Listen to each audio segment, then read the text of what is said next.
As a coin dealer, when I look at a coin, I want to get kind of, those are kind of the history and what we use. I want to give you some actual talk about how to really value coins.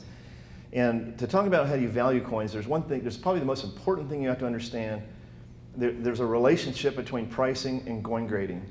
And when I talk about coin grading, I don't just mean is a coin MS65 or MS64, that kind of thing. What I'm talking about is being able to look at a coin and knowing what the market will interpret that value of that coin is based on its appearance.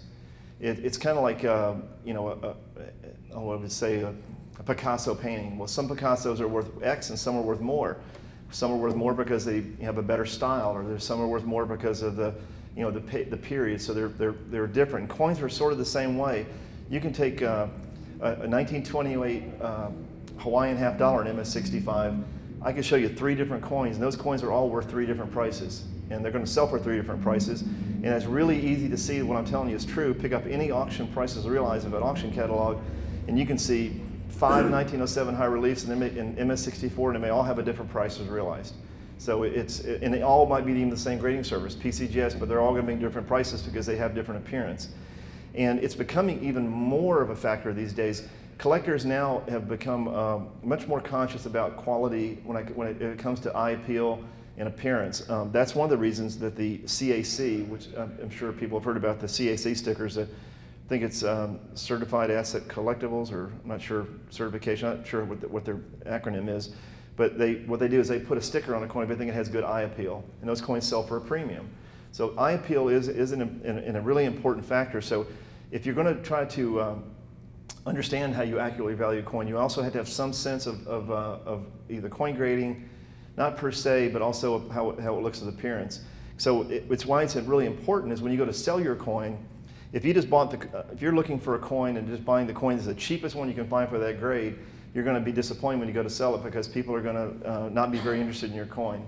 You don't want to buy a coin that's like really, really dark, for the grade, maybe technically the right, grade, but it may be dark, or it may be you've got a coin that's got like a scratch on the cheek and it's got, it's going to be net graded for that reason. You need to try to understand that when you look at coins.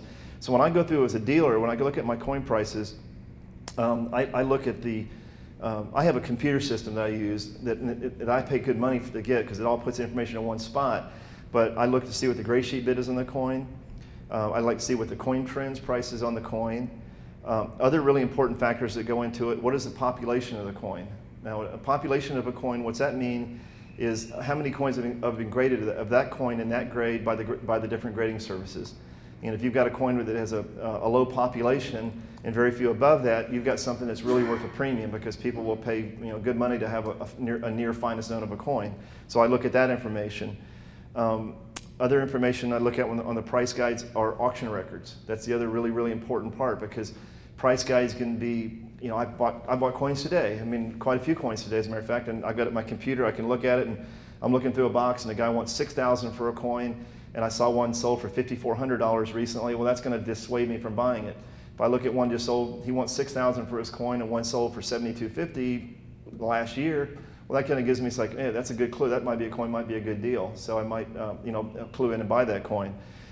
So I use those factors. So the pricing guides, help, but it's just a guide. You have to almost take those pieces all together and put them into the puzzle when you're trying to figure out a price on something. On less expensive coins, it may be not as critical, but on expensive coins, it does make a big difference. Because no matter who you are, if you're collecting coins, someday you're going to be selling your coins. So you want to make sure you're into them. If you pay too much for something by a big percentage, it'll take you years more as a hold period to recover your costs. So you want to try to be as accurate as you can on your pricing. But so the factors that I try to key in on those things. I look at a coin. First thing I do when I look at it, I try to determine, is this coin a positive, a negative, or neutral as far as eye appeal? That's a really important factor. If I look at it and I think it's a negative eye appeal, then I will have to price it at a discount. So I have to look at the pricing. Okay, one sold for $6,500 at auction recently. I'll sell mine for $5,950. Maybe someone will think it's a bargain, but I'll move it out the door. If I look at the coin and I think it's just kind of a midline coin, I'll maybe price it a little bit over gray sheet, a little bit below trends, and somewhere about what they've been selling at lately, so that people there's kind of a no resistance, but someone wants one, they'll buy one. If I look at a coin and I think this coin's really, really nice, it's got, you know, maybe beautiful peripheral toning, or it's blast white, great luster, it's got, you know, or maybe it's just almost the next grade, but I don't think it'll quite work to the next grade, then I might price it, you know, 20 or 30 or 40% higher than those numbers we're talking about, because there is a real demand for really great coins.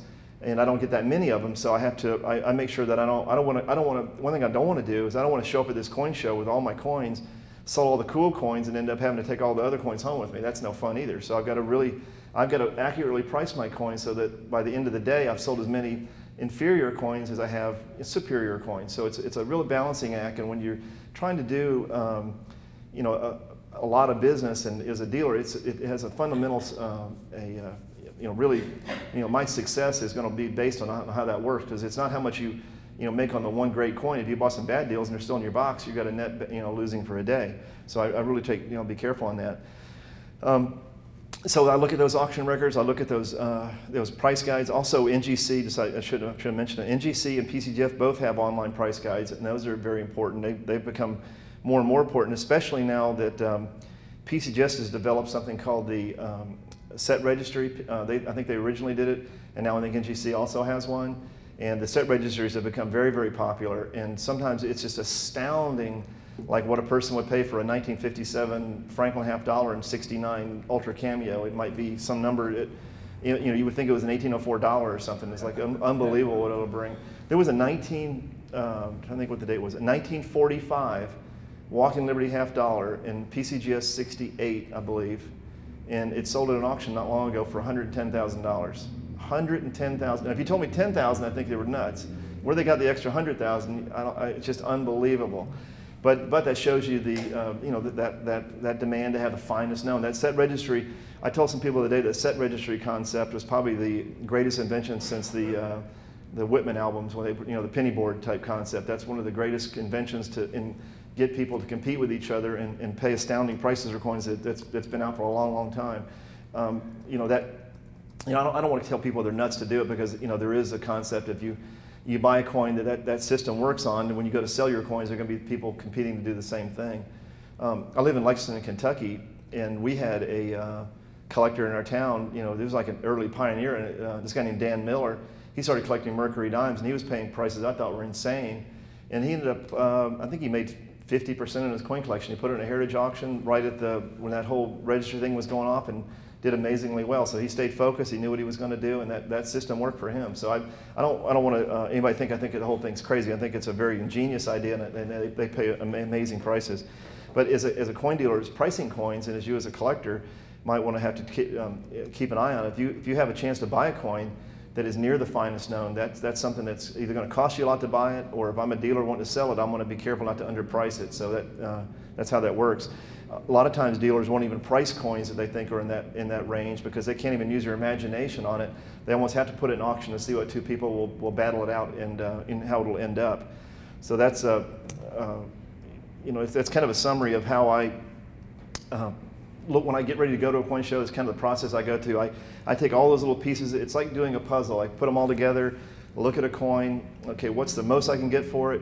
But I don't want to bring it home. That's the idea. I want to price it so it'll move, but it's priced at a fair price. Now, as a collector or a consumer, you probably use that information kind of backwards. You want to, like, what's the least I can pay for a coin and be able to buy it and it still be a good value. So you're wanting to use these pieces of information to, like, if a dealer prices a coin at $500, well, if I take that information and it's like, okay, well, first of all, it's really attractive. I like it, and, you know, it might be worth paying a little bit more for, even though it may bid at $400. It's worth stretching to pay that price because the coin is beautiful and it's nice. If I look at it and it's really dark, you know, and the guy wants a gray sheet bid for it, even though it's a wholesale price, you probably shouldn't buy it, because when you go to sell it, it'll be maybe hard to sell it. So you want to, you know, kind of use those pieces and put all that together. It's really the key part of using the price guides, but very much looking at the coins on an individual basis of how they look and how they would, you know, play into the you know, saleability factor, I guess is how you probably factor it, because you want to make sure that something that somebody is going to want when you go to sell your coin. It's pretty simple.